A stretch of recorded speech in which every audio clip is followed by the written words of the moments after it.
Muy bien, vamos entonces a desarrollar este banco anexo de las últimas preguntas realizadas en los exámenes a nivel nacional. Entonces vamos a explicarlas en forma concisa y precisa. ¿Ok? Vamos entonces a desarrollar este banco anexo.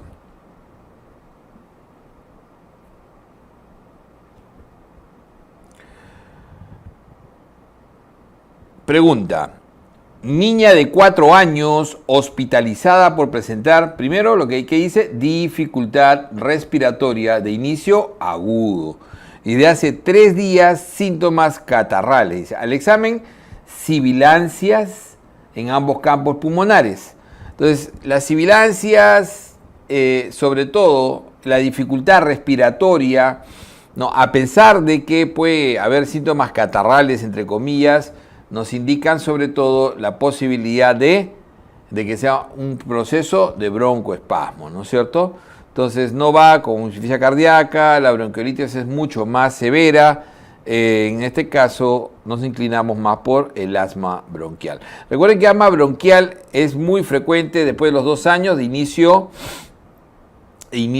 relacionado a hipersensibilidad en niños y por lo general los síntomas catarrales también pueden corresponder, acuérdense que los niños en el 100% son atópicos, entonces esto es lo que se llama hoy en día, ¿no? El perfil o fenotipo. Acuérdense que hoy en día todo este tipo de enfermedades tienen características fenotípicas, el fenotipo, ¿no? El fenotipo hipersensible o atópico, que es mediado por IgE fundamentalmente, el cual va a estimular y va a activar los, sobre todo, mastocitos. Entonces, eso genera, incluso, ¿no? Puede generar al mismo tiempo también rinitis alérgica. Y es muy frecuente que estos pacientes tengan ambos cuadros, ¿ok? Entonces, por eso es que precisamente en los niños muchas veces se utilizan también, ¿no? En forma preventiva las cromomas, que son los estabilizadores de la pared del mastocito, como es, ¿no? El cromoglicato y el nedocromilo. Y por otro lado, ¿no?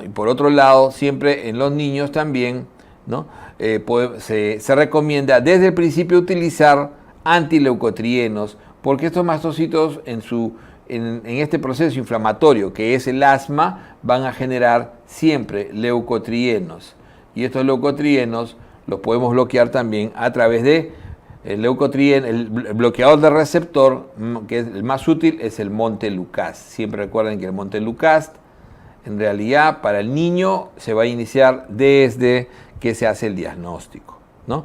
Y obviamente con la historia de atopía. Generalmente estos niños van a tener historia de haber tenido dermatitis atópica de pequeños, rinitis y asociado a asma bronquial. El asma, ¿cuál es el factor biológico de mortalidad? Entonces, los factores de riesgo para asma fatal, se llama así, son generalmente indicadores, ¿no? Indicadores de mal control o pueden ser indicadores de enfermedad grave. Y en este caso es la mala respuesta a corticoides, ¿no? Entonces, una asistencia médica inadecuada en realidad es más un proceso, ¿no? De gestión. Una exposición al humo de tabaco es básicamente un gatillo, fundamentalmente, y el trastorno psicológico de la madre en realidad es una consecuencia de, ¿no? En cambio, tenemos, por ejemplo, el ataque de asma a pesar del uso de glucocorticoides, y esto es por una mala respuesta, ¿ok? Mala respuesta. También están los indicadores de mal control, como más de una hospitalización en el último año, 3 o más visitas a la emergencia en el último año, el uso de más de un aplicador de beta-agonista de acción corta. Algunas comorbilidades pueden estar, efectivamente, la enfermedad cardiopulmonar crónica, el consumo de drogas, la alergia alimentaria también son comorbilidades para riesgo de asma fatal, y malas habilidades de cogestión, como no tomar los glucocorticoides, ¿no? Antecedentes, mala adherencia a medicamentos y dificultad para percibir los síntomas de asma o gravedad de exacerbaciones. Entonces no está en ningún caso ninguna de estas, ¿no es cierto? Está básicamente la que se refiere a una mala respuesta a corticoides. ¿A partir de qué estructura el árbol bronquial se comienza a observar los alvéolos? Y justamente ahí es lo que nosotros solemos decir, ¿no? A partir de acá, ¿no? esta es la zona conductora o ventilatoria puramente dicha, y esta es la zona respiratoria. ¿Y por qué zona respiratoria? Porque aparecen los alvéolos. Y entonces nosotros tenemos, ¿no?, que el bronquio deja de ser bronquio y forma lo que se llama el bronquiolo terminal. Este bronquiolo terminal no tiene alvéolos, todavía es zona conductiva o conductora. Entonces, este bronquiolo terminal, ¿no?, ya adquiere la característica de bronquiolo con estos haces de musculares cruzados. Ya no tiene, como ven acá, ya no tiene cartílago, no tiene glándulas mucosas ni células caliciformes, pero todavía no tiene alvéolos. Una vez que este bronquiolo terminal se subdivide en 2 o 3 bronquiolos más pequeños, disminuye un 50% su luz, va a dar paso ya justamente o precisamente a la zona respiratoria, que empieza con el bronquiolo respiratorio, que tiene hasta un 20% de su pared. Entonces acá en el dibujo falla, pero acá, estos de acá ya tienen alvéolos en su pared, van a tener alvéolos en su pared. Entonces en el bronquiolo respiratorio inicia la zona respiratoria. Cada bronquiolo respiratorio va a dar paso a lo que se le llama un acini, un acino o acini respiratorio. El acini respiratorio o acino respiratorio lo da paso cada bronquiolo respiratorio. Entonces, bronquiolos respiratorios que van a dar paso a conductos alveolares y de ahí a sacos alveolares. Entonces viene así, ¿no? Vienen el bronquiolo respiratorio, da paso a 2 o 3 conductos alveolares, ¿ok? Y estos a los sacos alveolares. Entonces, esta estructura se llama el acino o acini. Y este bronquiolo respiratorio proviene de un bronquiolo terminal, que da probablemente otro bronquiolo respiratorio. Y cada bronquiolo terminal generará entonces un lobulillo respiratorio. Entonces el bronquiolo terminal genera un lobulillo respiratorio que puede tener 2 o 3 acinis, ¿no?, como si fueran ramilletes de uvas. Y de ahí cada acini, que empieza con un bronquiolo respiratorio y es zona respiratoria, conductos alveolares y sacos alveolares. Y el cual ya los sacos alveolares son 100% alvéolos. Entonces desde el bronquiolo respiratorio. ¿A qué tipo de cáncer de pulmón corresponde la variedad carcinoma células en avena? Entonces, las células en avena es la típica variante, ¿no?, variante del cáncer microcítico o small cell o células pequeñas. Este small cell o células pequeñas es el 15% de los cánceres broncogénicos.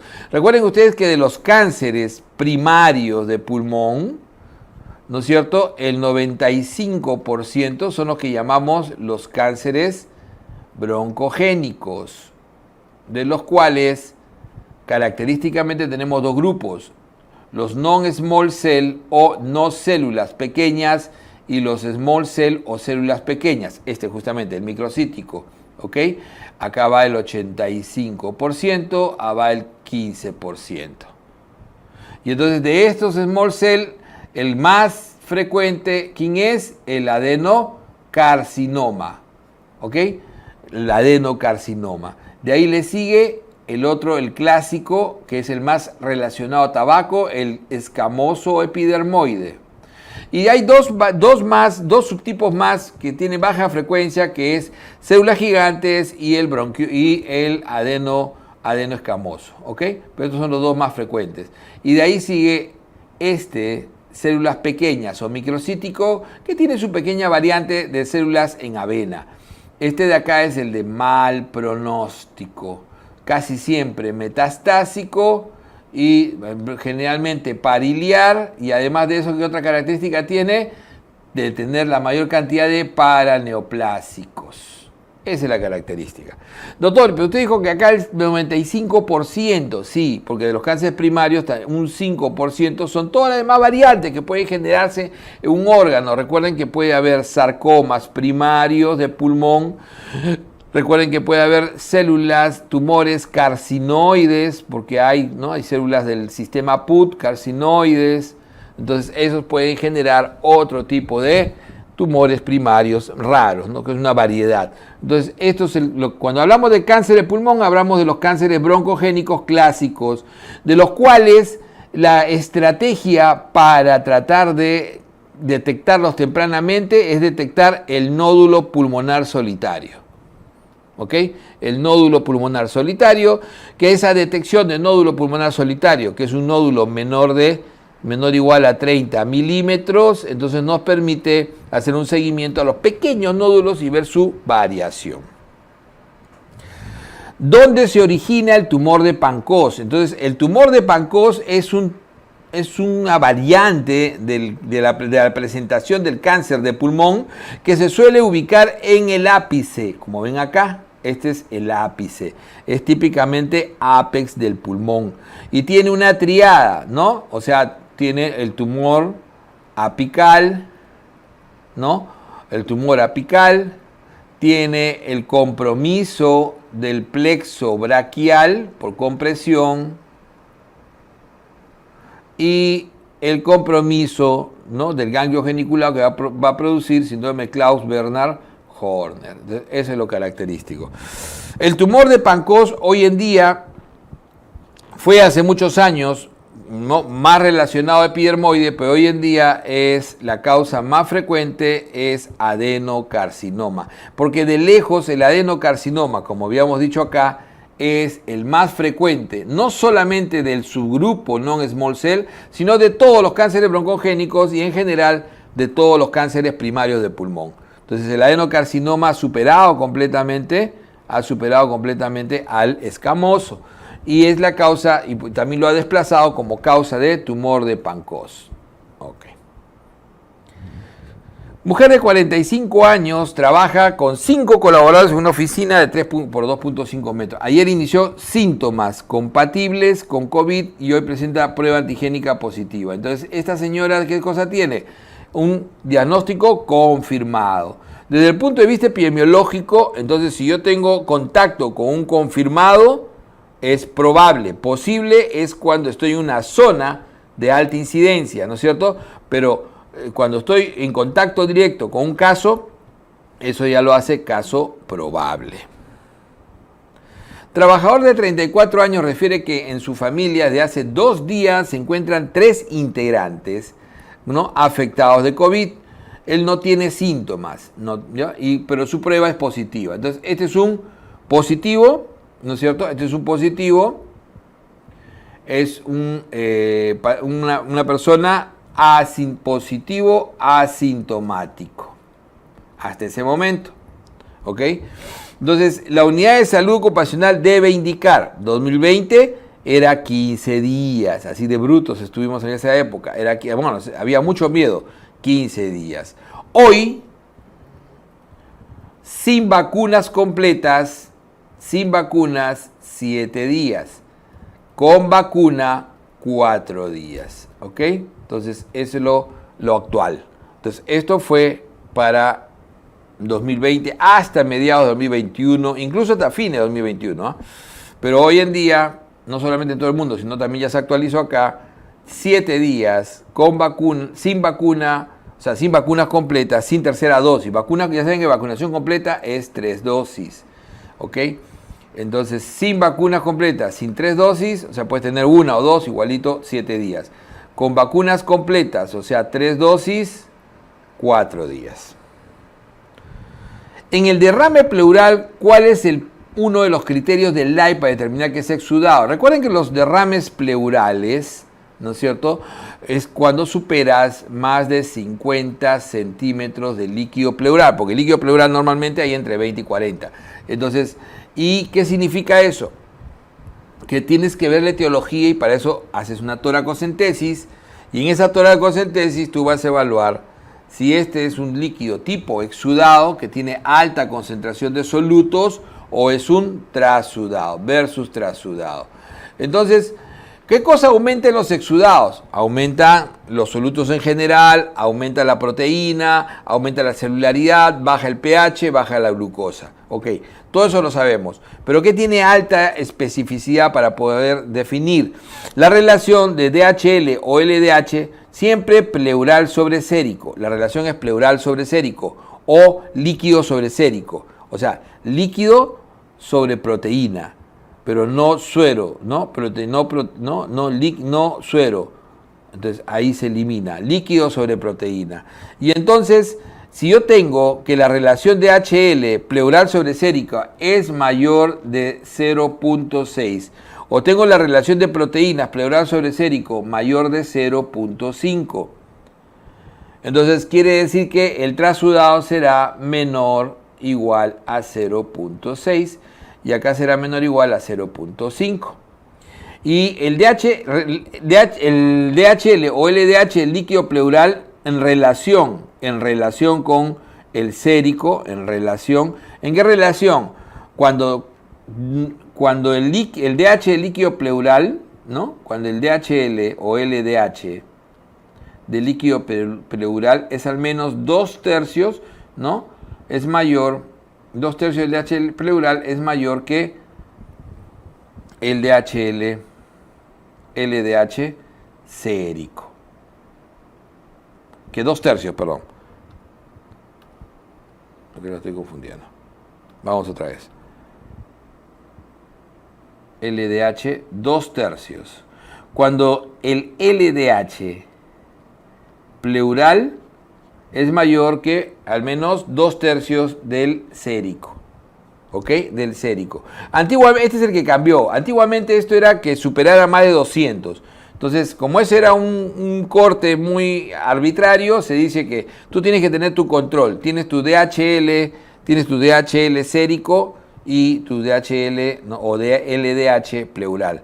Este pleural tiene que ser mayor a los 2/3 del sérico. Entonces sacas los 2/3 del sérico, por ejemplo te sale 300 el sérico, entonces 2/3 será 200. Entonces esto tiene que ser mayor, 201. ¿Se dan cuenta? Esa es la manera. Entonces así tú defines exudado. Entonces definitivamente esto es al revés, sería así, entonces está mal. Proteína del suero mayor a 2/3, no, este es justamente el concepto de DHL, está mal. Y el LDH o DHL, ¿no? LDH líquido, o sea, el pleural sobre sérico mayor de 0.6. Este es el criterio del LAI. Recuerden que los exudados es importante porque a partir de ahí yo ya sé que esto puede ser lo más frecuente paraneumónico, lo más frecuente neoplásico, le sigue, y en nuestro medio tuberculoso. Y también tengo que buscar colagenopatías, otras causas. En cambio, si me hubiese salido trasudado, buscaba insuficiencia cardíaca, cirrosis, hipolinemia, nefrótico. Mujer de 64 años, dice que refiere disnea, radiografía de tórax muestra derrame pleural del lado derecho, se realiza toracocentesis. La relación de concentración de proteína total del líquido en el líquido pleural es 0.38. O sea, la relación, 0.38. Y el nivel de DHL, el lactato de deshidrogenasa, LDH, que es de 125, la relación del líquido pleural sobre sérico, 0.46. O sea, es bajo. Entonces, estamos ante, ¿qué cosa? Ante un trasudado. Entonces, dentro de los trasudados, la primera posibilidad, insuficiencia cardíaca, ¿no es cierto? La uremia suele producir ¿no? derrame por uremia, generalmente es de tipo exudativo. La embolia pulmonar es mixto, porque el embolismo suele producir un derrame pequeño, generalmente hemático, que 50% puede ser trasudado o exudado. Y la sarcoidosis cuando produce es exudado neto. Entonces, y esta es la causa. ICC no solamente es la causa más frecuente de trasudados, sino es la causa más frecuente en general de todos los derrames pleurales. Varón de 68 años, hace 14 meses, dice, miren el tiempo, disnea progresiva y tos seca. Entonces yo sé que la tos seca crónica es mayor de 3 meses. asociado a disnea progresiva de causa no cardíaca, entonces tengo que sospechar con tos seca y eso tengo que comenzar a sospechar en EPIT, que no mejora con tratamiento con corticoides. Entonces, generalmente a esto, ¿qué se le puede sumar? Crépitos en velcro en las bases. Entonces, este paciente probablemente lo hayan catalogado de EPIT, han hecho estudio y le han comenzado a dar corticoides. Dice, la radiografía de tórax tiene imagen en panal de abeja, que es un patrón ya avanzado de EPIT. Entonces, el diagnóstico ya no tengo duda, esto es EPIT. Le han dado corticoides tratando de ver qué cosa es lo que pasaba y tiene ANA, anti-DNA, topoisomerasa, ANCA, anticentrómero, o sea, tiene varios marcadores, no todo un perfil, ¿no?, inmunológico para descartar colágenopatía. Recuerden que cuando yo tengo un EPIT en investigación, lo primero que veo es colágenopatías, debo descartar neumoconiosis, que es el depósito de polvo, ¿no?, de partículas inorgánicas, la neumonitis, ¿no?, las neumonitis alérgicas, que es el depósito de partículas orgánicas, la radioterapia, los medicamentos e incluso algunos tipos de infecciones que pueden generar este patrón de PIT. Entonces, este patrón de PIT, si yo descarto todo esto, que aparentemente estaría descartado, paso a las granulomatosas raras, tipo sarcoidosis, o paso a las enfermedades, ¿no?, a las enfermedades más raras como la proteinosis alveolar, histiocytosis X. Descarto todas ellas y me quedo con fibrosis pulmonar idiopática, que es la causa más frecuente idiopática de fibrosis pulmonar, la fibrosis pulmonar idiopática, que típicamente se ve en varones, sobre todo, mayores de 50 años y que han sido fumadores.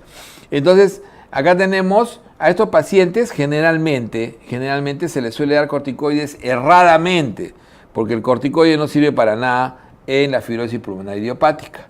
Entonces, al final se trata de dar algunos fármacos que tratan de reducir la evolución, pero al final estos pacientes tienen inexorablemente en 3 a 5 años a requerir trasplante pulmonar, ¿no?, como tratamiento final. Entonces, está descartado todas estas posibilidades y nos quedamos con fibrosis pulmonar idiopática. Yo decía, doctor, ¿por qué hay good pasture? Porque tiene, no tiene acá, digamos, no está antimembrana basal glomerular, pero acuérdense que good pasture no tiene patrón fibrótico. ¿Qué es lo que produce? Hemorragia alveolar difusa. Wegener, granulomatosis con polangitis, típico Wegener, tampoco produce fibrosis, pero sí suele producir sobre todo, ¿no?, infiltrados granulomatosos que pueden ser tomados de esa manera, pero dice que tiene LANCA negativo. Con ella se lo va alejando, ¿no? Y la esclerosis sistémica progresiva se suele asociar, ¿no?, a anticentrómero y topoisomerasa, tanto el difuso como el focalizado, ¿no? Los dos subtipos, ¿no?, tienen marcador. El anticentrómero va con el focalizado, ¿no?, con la esclerosis sistémica progresiva focalizada, que es el CRES clásico. Mientras que el topoisomerasa va con el difuso, que es el que produce más fibrosis pulmonar. Y todos dicen que es negativo. Entonces, por eso nos quedamos con la fibrosis pulmonar idiopática. Varón de 20 años, previamente sano, dice, ¿no? Se tropieza, cae al suelo mientras corre. O sea, primero, la edad, miren, joven. Súbitamente experimenta disnea pronunciada. Al examen no se ausculta murmullo. Entonces dice, caramba. En forma súbita, o eso es neumotórax, o ese es derrame, pero es bien raro, o hemotórax, por lo que se cayó. No, entonces no se oculta murmullo en hemitórax derecho. La radiografía de tórax muestra desplazamiento del mediastino. Entonces, eso ya que me aleja. Desplazamiento del mediastino, no hacia de derecha a izquierda, hacia el lado contralateral. Entonces, cuando es contralateral, ¿qué cosa descarta? Atelectasia. Porque atelectasia lo lleva hacia el mismo lado, ¿no? Desplaza al mismo lado. Entonces, ¿quiénes desplazan al otro lado? Desplazan contralateral, ¿no? El neumotórax y el derrame pleural. Entonces ya me quedo con cualquiera de estas dos posibilidades. Se coloca tubo de tórax en el lado derecho y se observa salida de aire. Entonces es un neumotórax. Ok. El neumotórax, en los neumotórax, uno tiene que tener eso en preciso. Los neumotórax pueden ser, ¿no? Pueden ser espontáneos o traumáticos. Ojo que este no es, por más que se haya tropezado, este no es traumático. Traumático tiene que ver básicamente con trauma directo o con la iatrogenia. La iatrogenia, que es hoy en día la causa más frecuente, ¿no?, de los traumáticos, porque es básicamente por la colocación de catéteres y por el trauma. Mientras que los espontáneos pueden ser primarios y secundarios. Los primarios, recuerden siempre, el primario está asociado generalmente, el neumotórax espontáneo primario está asociado a varones, ¿no?, jóvenes, ¿no?, jóvenes entre 18 y 25 años, ¿no?, que fuman, que son son muy delgados y de estatura alta, generalmente es lo frecuente, y que lo que generan es justamente, ¿no?, pequeñas bulas a partir de enfisemas acinares distales. Eso es lo que genera un enfisema acinar distal que aparentemente tiene relación con el tabaquismo. Entonces, de manera súbita se rompe el pulmón, ¿no? Generalmente post esfuerzo, en este caso se tropieza, ha hecho algún tipo de esfuerzo y ¡pum!, súbitamente. Este es el primario clásico. Mientras que los secundarios se asocian generalmente a pacientes con enfermedades pulmonares crónicas EPID-EPOC, lo cual no es la historia del paciente, entonces muy alejado, tampoco es la historia acá. Entonces, vean ustedes el neumotórax primario, las bulas subpleurales. Esta es una bula subpleural. ¿Cómo se generó la bula? A partir de un enfisema acinar distal. Ese es lo que a veces no nos acordamos, ¿no? ¿Cuál es la patología? El enfisema acinar distal. ¿Ok? Y esas son las cosas más raras, neumotórax primario, los secundarios, como decíamos, y el iatrogénico, que son las causas más frecuentes. Mujer de 48 años, dice, y acá quiero que paren bastante la vista, la atención, miren lo interesante, cómo deben analizar esto. Mujer de 48 años, dice, dificultad respiratoria hace 2 días, ¿ok? Que ha ido incrementándose, cursa febril, ¿ok? Ingresa con saturación de 80, pero miren, ingresa, o sea, en este momento, 80 al 0,21 y con un PAFI de 250. Entonces el PAFI no me ayuda, ¿no? Si es que yo pienso en ventilación mecánica. He ahí la pregunta, creo que la duda acá sería inmediatamente, yo sé que tengo que ofrecerle oxígeno, menos de 85% debería ofrecerle una máscara reservorio, ¿ok? Pero debo ofrecerle oxígeno de alto flujo. ¿Cuándo le indico inmediatamente ventilación? Cuando tengo un paciente con un PAFI menor de 150. Entonces no entra, no encaja, ¿no es cierto? No encaja. O tengo trastorno del sensorio, tampoco encaja. O tengo un PCO2 muy elevado, 10 veces más de lo normal, ¿no? O sea, 10 milímetros de mercurio más de lo normal. O este paciente tiene una frecuencia respiratoria sostenidamente alta, más de 35. O esto, si es que ha recibido ya oxígeno, pero este no ha recibido todavía oxígeno. Todavía no ha recibido oxígeno. Entonces, oxígeno, lo primero que le voy a ofrecer es oxígeno de alto flujo.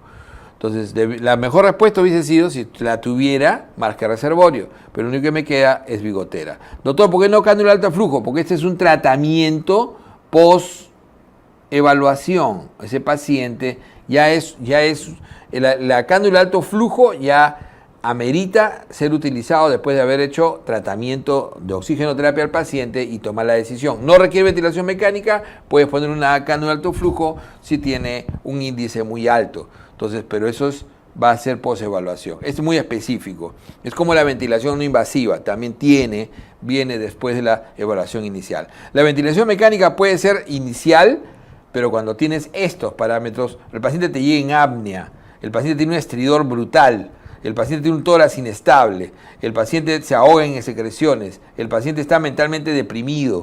¿Se dan cuenta? Entonces, estas son los que te van a indicar. No tiene nada de eso. Miren la siguiente pregunta. Entonces lo interesante, acá nuevamente, adulto ingresa a emergencia con disnea de 2 días que ha empeorado, pero ¿y qué dice? Ha empeorado las últimas 6 horas. Luce. Entonces ingresó con una disnea de 2 días y ha empeorado las últimas 6 horas. Por lo tanto está hospitalizado hace 6 horas. Diferente. Este de acá es ingreso. Entonces tienen que leer bien la historia. Entonces este es un ingreso, recién ingresó. Este ha empeorado las últimas 6 horas, por lo tanto tiene 6 horas con oxígeno. Luce diaforético. Miren el PO2 con oxígeno. Miren ustedes la indicación. Menos de 55 con oxígeno suplementario, indicación de ventilación mecánica. Además de eso está agotado, ¿no? ¿Y esto qué significa? Que ya debe tener un estado alterado, ¿no? Un estado alterado. No lo dice, luce diaforético y agotado. O sea, eso ya es, ¿no? Es muy grave. Taquimneico no dice cuánto, pero este es clave. Menos de 55 está con oxígeno. Doctor, ¿dónde dice que está con oxígeno? Pero papá, está en las últimas 6 horas ya en el hospital, ya empeorado. O sea, está con oxígeno y empeora. Entonces necesita ventilación mecánica. Por eso que las preguntas tienen que ser analizadas, uno tiene que leerlas con calma, ¿no? Entonces ahí está la trampa. Miren cómo las dos se diferencian muy bien en el mismo examen. Minero de 50 años, en los últimos 30 años ha trabajado en mina y acude por tos progresiva. Entonces ha trabajado en mina 30 años, ¿no? Y acude por tos progresiva y disnea. Ok, ni hablar. Está haciendo su fibrosis, su neumoconiosis. De 1 año de evolución. La radiografía de tórax tiene un patrón nodular en lóbulos superiores y adenopatías mediastínicas. Entonces yo sé que, si hago mi pulmoncito, yo sé que cuando hablo de neumoconiosis, ápices es silicosis. Generalmente silicosis que compromete un poco también los cilios, ¿no? Bases es asbestosis, que suele también comprometer la pleura, ¿no? Calcificaciones pleurales, ¿no es cierto? Mientras que, ¿no? El tercio medio, ¿no? Parailiar es antracosis clásica, que también puede comprometer, ¿no? Puede comprometer un poco los ápices, pero es antracosis. Entonces, acuérdense que antracosis es muy frecuente, especialmente cuando se cocina con leña o la minería de carbón. La silicosis es la minería más clásica del país, ¿no? La de tajo abierto, etc. Y la asbestosis también es minería, pero sobre todo es cemento, es la demolición, es la construcción específicamente. Entonces, estas son sílice. Recuerden que silicosis crónica predispone a tuberculosis, ese es, ¿no? Mientras que la asbestosis crónica predispone a mesotelioma. Y la antracosis, doctor, puede asociarse a nódulos reumatoideos y producir lo que se llama el síndrome de Kaplan. Minero de 43 años, otra vez, con historia de tos crónica y expectoración mucoide y disnea a medianos esfuerzos. O que la expectoración es un agregado, que no se fijen de que el doctor esto seca, a veces pasa. Radiografía de tórax, engrosamiento de la trama, nódulos apicales y adenomegalias pariliares, calcificadas con aspecto de cáscara de huevo. Este es un hallazgo clásico, que lo ven acá en esta imagen, de la silicosis crónica. Mujer de 45 años, hace 10 días presenta, ¿no? Malestar general, tos exigente con expectoración. Entonces, infección de vías respiratorias bajas.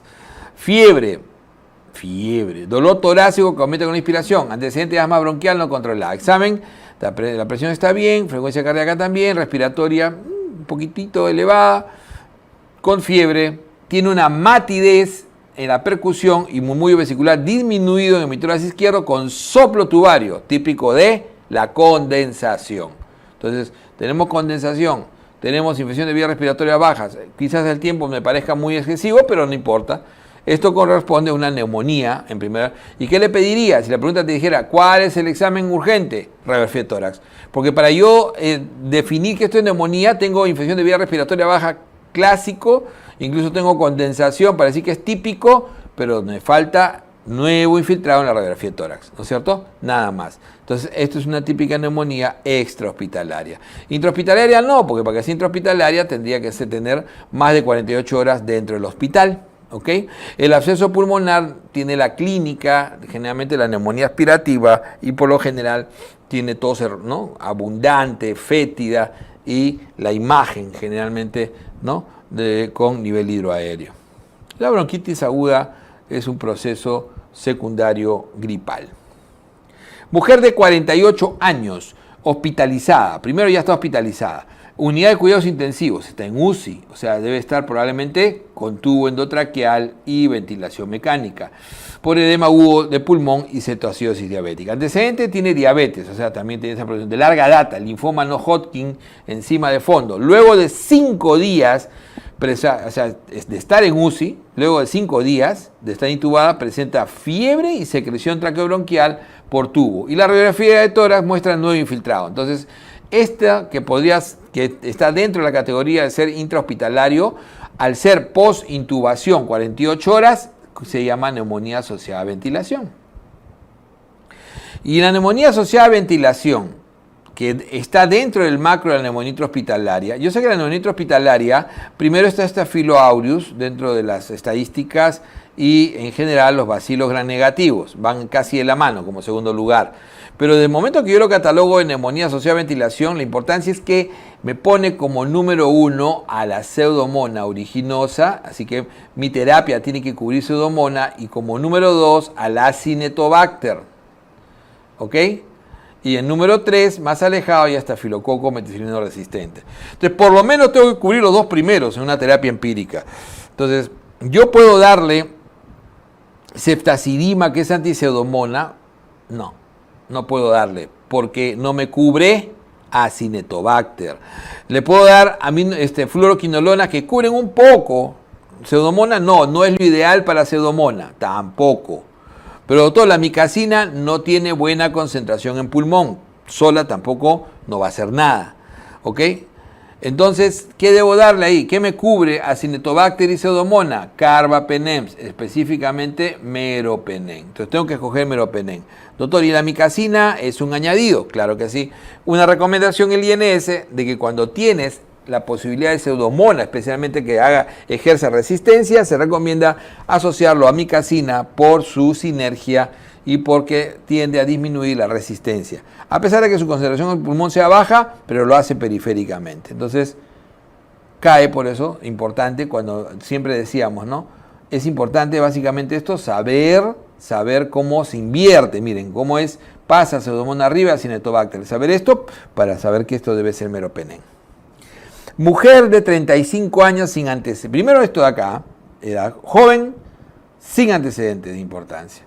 7 días de fiebre, tos, expectoración, dolor torácico. O sea, hasta ahí tiene infección de vía respiratoria baja, aparentemente, ¿no? Podría ser una neumonía, está hemodinámicamente estable, sin taquicardia, leucocitos 1800, no sé a qué se refiere, pero será pues esto no es muy significativo. Un PCR negativo, una radiografía de tórax dice condensación lobar. Entonces tiene una neumonía la comunidad, porque está en la comunidad. No tengo por qué asumir que está hospitalizado. ¿Ok? Entonces tiene una neumonía la comunidad. Entonces esto de acá puede ser algo que me distraiga, pero no lo puedo asumir de esa manera. O sea, digo 800 o 8000, no sé, pero no estoy muy seguro.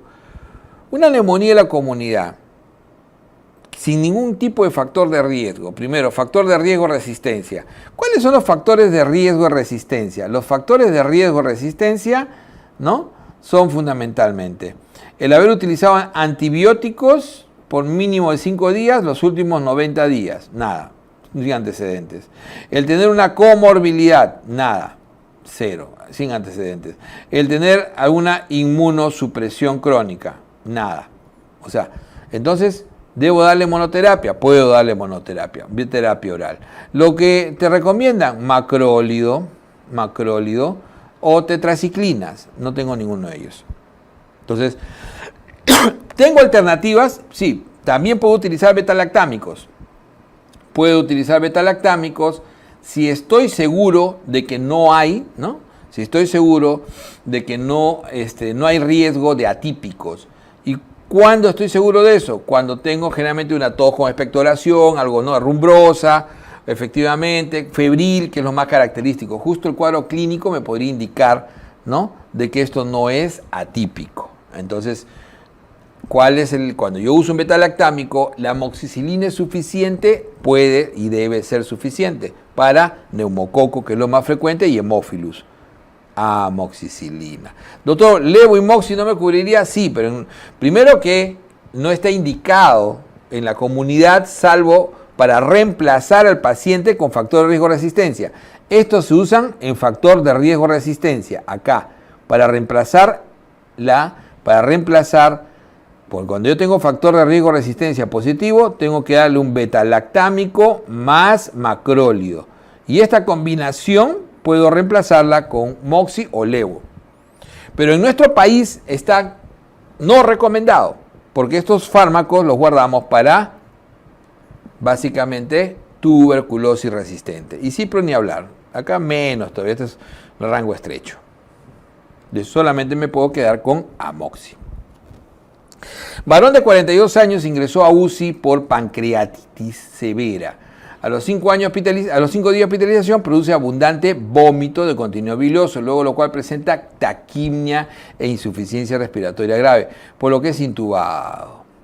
La radiografía muestra infiltrados difusos alveolares y bilaterales que compromete ambos campos pulmonares. Entonces, este vómito que me podría hacer pensar de repente que se aspiró, ¿no? Que incluso no me han puesto, yo les pondría como alternativa para que se equivoquen, les pondría neumonía aspirativa, ¿no?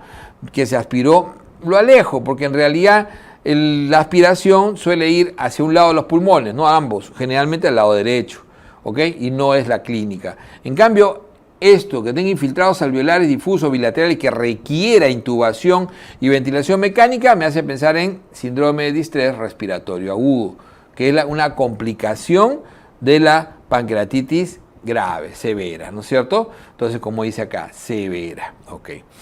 ¿Por qué no puede ser un tromboembolismo? Un tromboembolismo justamente la placa es limpia o tiene algunos hallazgos específicos, muy patognomónicos. Obviamente la hemorragia alveolar difusa no va con este tipo de patología, va con las vasculitis.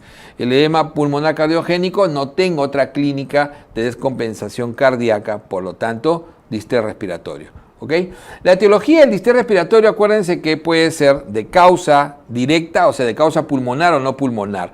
En general, la sepsis es la causa más frecuente, pero no olviden que de causa pulmonar, ¿no?, de causa directa, la neumonitis por aspiración, ¿no?, así como la neumonía en sí, esta es la causa más frecuente, de causa directa, ¿no? Estas son de causa directa. Mientras que la contusión pulmonar también de causa directa, ¿no? La inhalación del humo es causa directa. Pero de causa indirecta, la sepsis de causa no pulmonar también es causa indirecta, la pancreatitis de causa indirecta, los medicamentos también pueden ser de causa indirecta. Entonces, tener siempre eso en cuenta.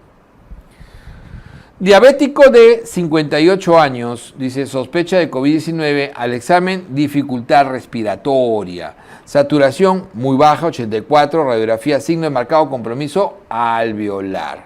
Marcado compromiso alveolar. Díganme ustedes, ¿cuál es lo característico del COVID si fuera solamente COVID? Marcado compromiso intersticial, ¿no es cierto? Intersticial, tipo vidrio deslustrado, pero acá dice compromiso alveolar. ¿Cuál es una complicación probable en el COVID? El síndrome de distrés respiratorio agudo. Entonces, esto me inclina, esta descompensación severa, dificultad, ¿no?, con marcado compromiso alveolar, me inclino porque este es una distrés respiratorio. ¿Y cuál es la célula afectada cuando tengo este proceso de distrés respiratorio? El neumocito tipo 2. Recuerden que el neumocito tipo 2 es lo primero, es lo que es la base de la afectación inicial. Entonces hay severa afectación del neumocito no solamente por hipoxemia, sino por necrosis, y por eso es que se cae la producción de tensoactivo. Entonces ahí empieza el gran proceso de pérdida de neumocitos tipo 2 y de producción de tensoactivo que genera incluso atelectasias en el distrés respiratorio agudo. Niño con dolor abdominal postprandial. Cuadro de diarreas, entonces tiene dolor abdominal, diarreas, alza térmica, fiebre, sudoración vespertina, muy característico de TB, ¿no? Acuérdense que la fiebre, sudoración vespertina, marcada hiporexia, pérdida de peso, también va con eso, desde hace 6 meses. Entonces, este paciente es crónico, con dolor abdominal, con diarreas, con baja de peso, con sudoración vespertina, con fiebre, pues se aparece una TB, pálido, adelgazado, microadenopatías generalizadas, hepatoesplenomegalia, abdomen excavado, se palpan lesiones nodulares, dolorosas a la palpación. Lo único que me falta es de la citis, que es una característica de la tuberculosis abdominal o también llamada tuberculosis enteroperitoneal. ¿Ok? Entonces, no tengo fístulas para pensar en enfermedad de Crohn, no tengo otras características, ¿no? Eosinofilia o algo más que me haga pensar, por ejemplo, en fasciolasis, amebiasis, etc. Es bien característico lo clásico del enteroperitoneal, la clínica, el dolor abdominal con tendencia a ser crónico, subagudo a crónico, ¿no es cierto? La diarrea, la citis no tiene, pero también es muy característico la hepatoesplenomegalia, las linfoadenopatías generalizadas, ¿ok? Entonces todo lo que se palpa, lo característico. Diagnóstico, biopsia peritoneal, generalmente por laparoscopía, ¿no es cierto? También se puede hacer diagnóstico cuando hay ascitis con búsqueda de BK en líquido, también se puede hacer de esa manera. Entonces, tuberculosis enteroperitoneal. Tratamiento, esquema 1 nada más. ¿Cuál es el antituberculoso contraindicado en gestante? Entonces, hablamos de los antituberculosos, obviamente de primera, no tengo por qué pensar en segunda línea. De primera línea, isoniazida, rifampicina, piracinatimia, etambutol no están contraindicados, pero sí la streptomicina y por el daño vestibular que puede provocar en el feto. De acuerdo a la norma técnica de salud vigente, estar a menos de 1 metro, ¿no? Estar a menos de 1 metro por más de 15 minutos el día anterior al inicio de los síntomas del contagiado, entonces eso te hace una exposición directa. Has tenido una exposición directa, ¿no? Porque has estado a menos de 1 metro de el que ha iniciado síntomas precisamente, ¿no? Al día siguiente de que estuviste en contacto. Entonces eso es directo. Varón de 56 años, presenta desde hace 4 meses fiebre, sudoración nocturna y pérdida de peso. Entonces tiene fiebre, ¿no? Miren el tiempo, fiebre, sudoración nocturna otra vez, ¿no? O sea, síntomas B clásicos y pérdida de peso. Acude por episodio de hemoptisis, con mayor razón todavía. Entonces tiene clínica, al examen estertores en el lóbulo superior, cavitación en el lóbulo superior. Entonces enfermedades cavitantes, ¿no? O sea, puede ser Wegener, puede ser pues una sarcoidosis, pero en este caso, ¿por qué nos inclinaríamos más en nuestro medio? ¿No? Crónico, febril, sudoración nocturna, que es característica, baja de peso, los síntomas clásicos y el infiltrado apical o el lóbulo superior. Es lo característico de la Mycobacteria tuberculosa. ¿Ok? Micoplasma muy alejado, legionela también, la nocardia suele producir más lesiones en piso de boca que pueden extenderse hacia el cuello y a veces a pulmón. Niño de 12 años en el tratamiento antituberculoso, ¿no? Que dice que tiene un padre con tratamiento antituberculoso hace 1 mes. O sea, este es un contacto con bacilífero. Consulta por fiebre. Entonces el niño tiene fiebre, estridor inspiratorio y tos no productiva. O sea, es tos seca, o sea, aparentemente. El PPD es positivo, ¿no? Con 12 años me indica que podríamos darle tratamiento, pero tendría que ser asintomático para darle como latente. Auscultación pulmonar no muestra semiología. Se le toma una radiografía de tórax, ¿qué se espera encontrar? Entonces, por todo lo que está viendo, lo clásico en los niños es la adenopatía. Entonces vamos a encontrar las adenopatías ciliares porque no tiene la clínica ni apical, no tiene tos con expectoración, ni hemoptisis, nada. Tiene estridor y tos seca, no productiva. ¿Ok? Entonces un paciente que está haciendo probablemente una adenopatía clásica, de repente una reciente hiperinfección y el PPD ya lo ha hecho positivo. Por eso que lo más frecuente que vamos a encontrar es adenopatía. Mujer de 60 años, Al llegar en viaje de Tumbes por vía terrestre, o sea, estamos hablando de más de 20 horas de estar sentado, o sea, la paciente está como si estuviera postrado, presenta en forma súbita. Entonces, esto también es clave, súbito. Dolor torácico, dificultad respiratoria, desvanecimiento. Antecedente de mastectomía por cáncer de mama. O sea, tiene esa, encima, es eso adicional. No solamente ha estado sentada, sino tiene la trombofilia por cáncer probable hace 5 años. Y al momento, si está en quimioterapia, está activo. Entonces, tiene neoplasia activa, o sea, tiene un Wells altísimo, ¿ok? Más de 6. Entonces, tiene la presión límite, pero todavía está en el límite normal. No hay hipotensión, ¿no? Frecuencia cardíaca, dice 28, creo que acá es respiratoria, eso es un error. 28, taquicardia, saturación, diaforesis y frialdad distal. ¿Cuál es la medida inicial? Entonces, ahí es el asunto, ¿no? Este paciente está hemodinámicamente estable, es un paciente que no tengo duda, y claro, alguien me diría, doctor, tomémosle una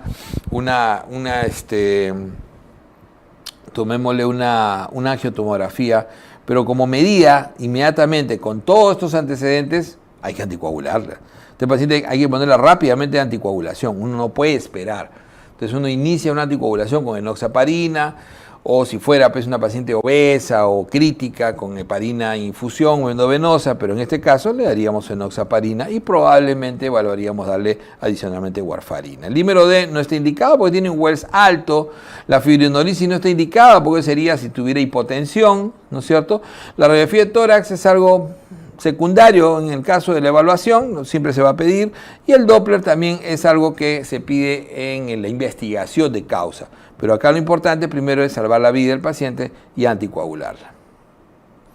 Un paciente hospitalizado presenta, y esto primero, el hecho, está hospitalizado, presenta disnea y esto es lo otro, súbita, con hipoxemia. Se descarta problema coronario, entonces me quedo con la posibilidad de tromboembolismo pulmonar. La radiografía de tórax es normal, eso apunta más a tromboembolismo pulmonar en segundo lugar. Señale cuál es el diagnóstico más probable, entonces, ¿y por qué, doctor? ¿Dónde está el factor de estasis? Acá, pues está hospitalizado, está en cama. Entonces, el factor de tromboembolismo pulmonar. ¿Por qué no puede ser una neumonía? Para que es normal, la neumonía, acuérdense que nuevo infiltrado. Y una crisis de ansiedad, obviamente no me va a producir hipoxemia real, ¿no es cierto? Me producirá alcalosis respiratoria. Mujer de 68 años hospitalizada por infarto cerebral, o sea, una paciente postrada. Eso ya te está diciendo que está postrada. 2 semanas después de comenzar a caminar, se presenta, o sea, ¿no? Comienzan a movilizar, súbitamente disnea grave, con dolor torácico y diaforesis. Entonces, habiendo estado postrada, la movilizan, y no es raro, ¿eh?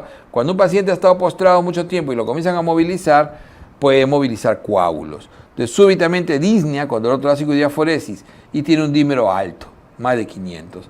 ¿Cuál es lo siguiente? Sería el examen. O sea, con esto ya no tengo duda. O sea, tengo clínicamente la indicación y además de eso tengo el dímero elevado. Entonces, la posibilidad de que sea un tromboembolismo me indica hacer una angiotomografía. No necesito una placa en ese momento, como le decía, la placa es adicional a que tenga sospecha de que tenga en el examen clínico algo en el pulmón. El Doppler se aleja, el cateterismo cardíaco súper alejado, ¿no?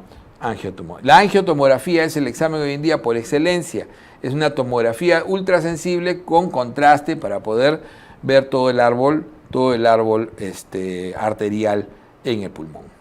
Entonces, ¿no? Con esto terminamos esta parte de los bancos, ¿no es cierto? De los bancos hemos hecho toda esta revisión, de los bancos históricos, ¿no? Los esquemas de repaso y ahora este banco anexo. Ok, eso es todo conmigo respecto a neumología. Gracias.